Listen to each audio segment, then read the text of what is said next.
प्यारे छात्रों, आशा करता हूँ पिछले जो भी टॉपिक पढ़ा दिए गए हैं आप लोगों ने बढ़िया तरीके से देखे होंगे।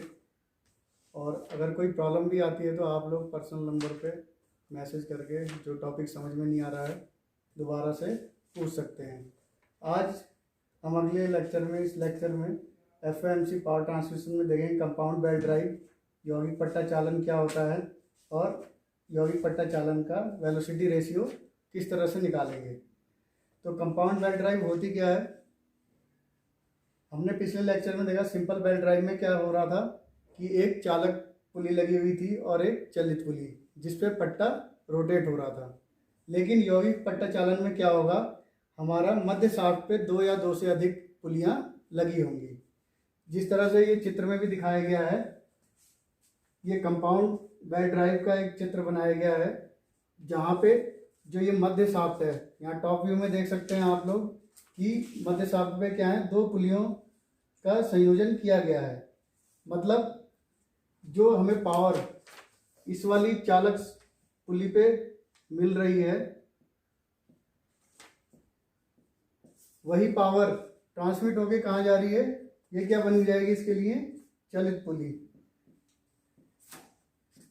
चलित पुली या ड्रिवन पुली, ठीक हो गया। तो जो यहाँ पावर जनरेट हो रही है कहाँ आ रही है, ये इस वाली पुली पे, तो ये क्या बन जाएगी हमारी ड्रिवन पुली। तो ये पावर यहाँ ट्रांसमिट हो गई। अब ये जब पुली रोटेट होगी तो शाफ्ट भी रोटेट होगी। अब इस शाफ्ट पे क्या है, इस शाफ्ट पे ये वाली शाफ्ट हमारी रोटेट होने लगी और इसके बाद जब ये शाफ्ट रोटेट होने लगी इस पर दूसरी पुली भी लगी हुई है। इस पुली से हम दूसरी जगह भी ट्रांसफ़र कर सकते हैं पावर को। तो इसके लिए इस वाले फिगर को देखें तो ये तो चलित पुली है, लेकिन इस वाले के लिए ये क्या बन जाएगी, हमारी चालक पुली बन जाएगी। चालक पुली बन जाएगी, ठीक हो गया। और ये क्या हो जाएगी, हमारी चलित पुली।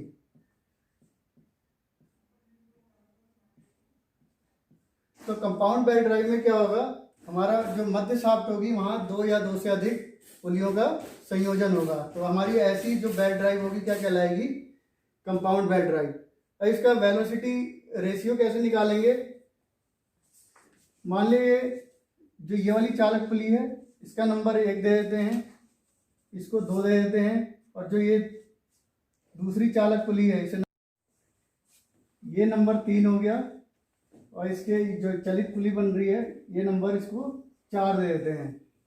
अब वेलोसिटी रेशियो देख लेते हैं किसके लिए, पहले इसके लिए निकाल लेते हैं, पहले जोड़े के लिए जिसमें चालक पुली नंबर 1 और चलित पुली नंबर 2।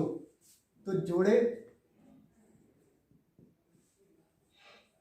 1 तथा 2 के लिए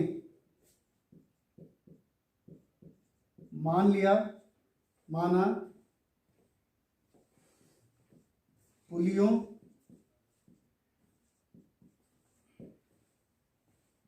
की गति तथा व्यास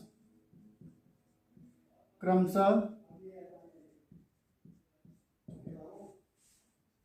N1, N2 तथा D1 व D2 हैं। मान लिया हमने, माना पुलियों की गति तथा व्यास क्रमशः N1, N2 तथा व्यास क्या है, D1, D2 हैं। तो इस जोड़े के लिए हमने परिधि वेग पहले भी देख चुके हैं।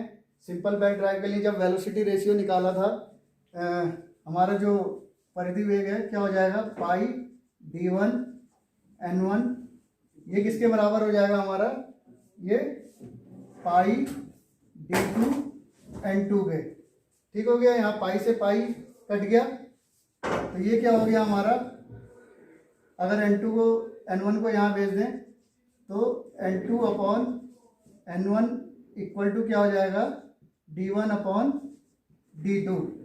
इसको इक्वेशन 1 मान लेते हैं, ठीक हो गया।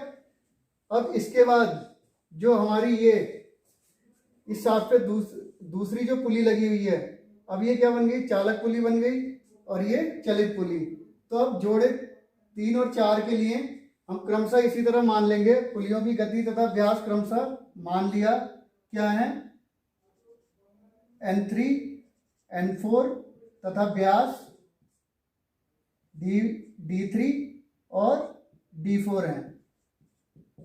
ठीक हो गया। तो इसी तरह इनका भी वेग निकाल लेते हैं, प्रतिवेग। तो क्या हो जाएगा, पाई D3 N3 किसके बराबर होगा, पाई D4 N4 के। ठीक हो गया। यहाँ पाई से पाई चला गया, यहाँ पे क्या हो जाएगा, N4 upon N3 equal to क्या हो जाएगा, D3 अपॉन D4। ये इक्वेशन नंबर 2 हो गई। अब इक्वेशन नंबर 1 तथा 2 को गुणा कर देते हैं। इक्वेशन 1 तथा 2 को गुणा करने के लिए इक्वेशन 1 मल्टीप्लाई किससे कर देते हैं, 2 से। तो ये क्या हो जाएगा, N2 upon N1, N2 upon N1 into N4 upon N3, N4 upon N3। ठीक हो गया। ये किसके बराबर हो जाएगा, D1 upon D2, D1 upon D2 multiply with D3 upon D4। अब यहां देखिए, ये जो N2 है किसकी गति है, इस चालक पुली की, ये चलित पुली की। और जो N1 है, जो N3 है, ये किसकी है, हमारी जो ये चालक पुली बन रही है ऊपर। तो ये दोनों एक ही शाफ्ट पे लगे हुए हैं, जो इसके लिए चलित पुली है और जो ये चालक पुली इसके लिए है। दोनों की गतियां क्या हैं, एक जैसी होंगी। क्यों होंगी, क्योंकि दोनों एक ही शाफ्ट पे लगी हुई हैं। ठीक है। तो ये N2 बराबर क्या हो जाएगा हमारा, N3, क्योंकि ये एक ही शाफ्ट पे लगे हुए हैं। तो N2 बराबर N3 हो जाएगा। तो इस वाली इक्वेशन से क्या हो जाएगा, ये N3 से N2 कट जाएगा। तो हमारी इक्वेशन क्या आ गई, N4 upon N1 equal to क्या हो गया, D1 upon D2 into D3 upon D4। ठीक हो गया। इसको यहां मिटा देते हैं।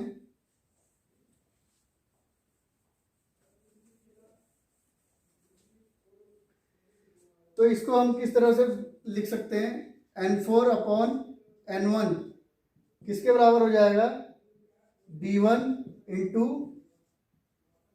D3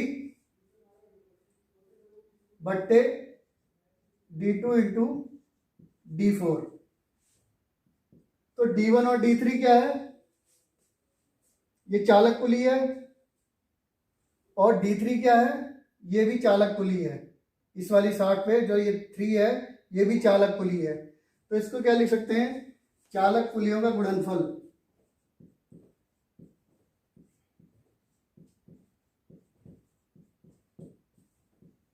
का गुणनफल। इसी तरह D2 और D4 क्या है, D2 ये चलित पुली है और D4 क्या है, ये भी चलित पुली है। अपॉन क्या हो जाएगा, चलित पुलियों का गुणनफल। चलित पुलियों का गुणनफल।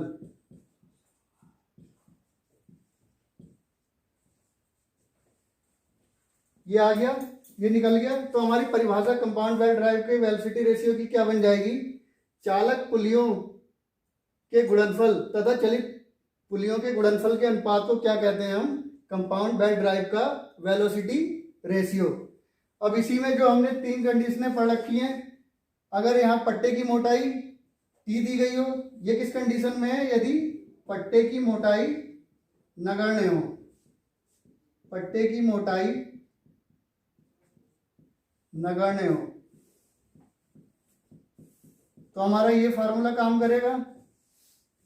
अगर इसी में यदि पट्टे की मोटाई न्यूमेरिकल में, यदि पट्टे की मोटाई T दी गई हो,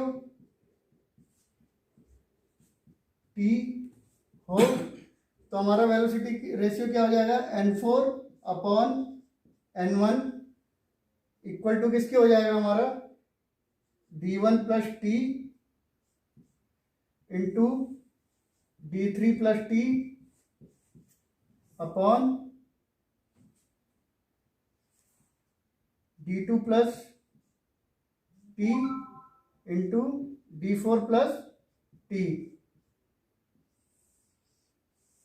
कब, जब यदि पट्टे की मोटाई हमें टी दी गई हो। तीसरी कंडीशन क्या थी हमारी, यदि हमारी चालक और चलित पुलियों के बीच में स्लिप दी गई हो, ठीक है, तो क्या हो जाएगा, N4 अपॉन N1 किसके बराबर हो जाएगा, D1 into D3 upon D2 into D4। क्या किया था हमने, 1 minus S1 plus S2 upon 100। ये कब हो जाएगा, जब हमें पुलियों और पट्टे के बीच जब हमें स्लिप परसेंटेज में दी हो, तो हमारा फार्मूला ये लगेगा। इसके बाद अगर हमें S1 और S2 चालक और चलित पुलियों के लिए अलग अलग ना देकर अगर कुल फिसलन दी गई हो, तो S1 प्लस S2 की जगह क्या रख देंगे, हम S रख देंगे।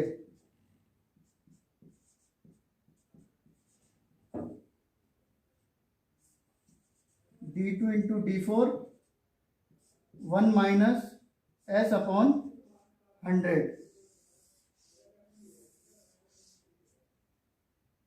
ठीक हो गया। अब अगर इसी में पट्टे की मोटाई भी अगर टी दी हो, तो यहाँ पे क्या होगा, हमारे व्यास में टी का मान जुड़ जाएगा। तो ये हमने देखा किस प्रकार से कंपाउंड बेल्ट ड्राइव के लिए वेलोसिटी रेशियो निकाला जाएगा। अगले लेक्चर में कुछ इस पे आधारित न्यूमेरिकल देंगे जो आप लोग करने होंगे। तब तक के लिए धन्यवाद।